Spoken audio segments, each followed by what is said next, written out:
Hey guys, this is a spoiler-free review by Bookhole.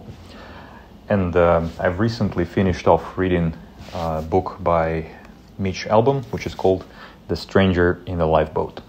So let's figure out, is it any good? All in all, to give you a bit of a glimpse, I would say that it is a decent and quite engaging read, but not a grand novel per se. But why is it so? Let's try and tear it apart. First of all, I really enjoyed the premise of the book. I think it is enough to get you sucked in from the very first pages. So just imagine a crash of a luxury lifeboat and multiple survivors drifting along the way in the open ocean. And all of a sudden, a stranger pops up out of nowhere who claims to be God himself. And if they want to survive, they have to believe in him. That's quite an interesting take, right?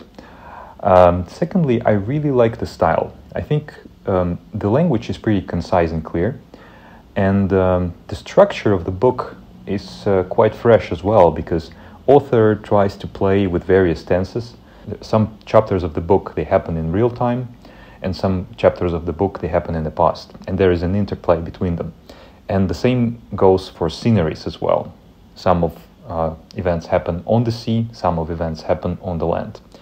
And the way they interact with each other kind of keeps you engaged, because author gives you bits and pieces along the way. The third thing which I really liked about this book is resolution.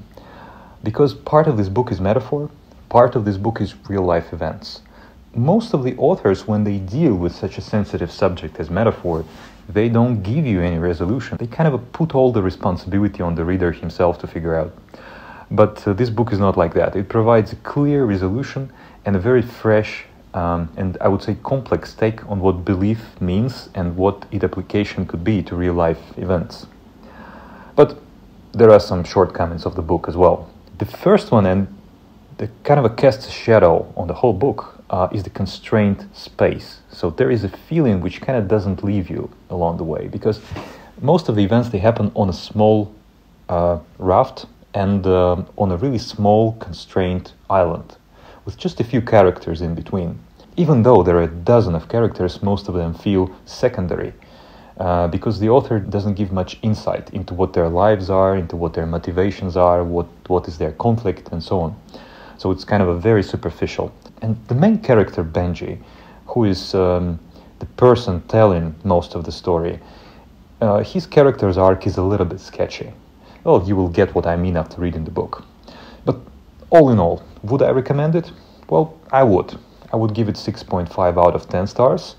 I would say it is a decent, gripping read, which will challenge you, but it has its own shortcomings. That's pretty much about it. If you want to know more about books, if you want to stay on top of all the book trends, please subscribe.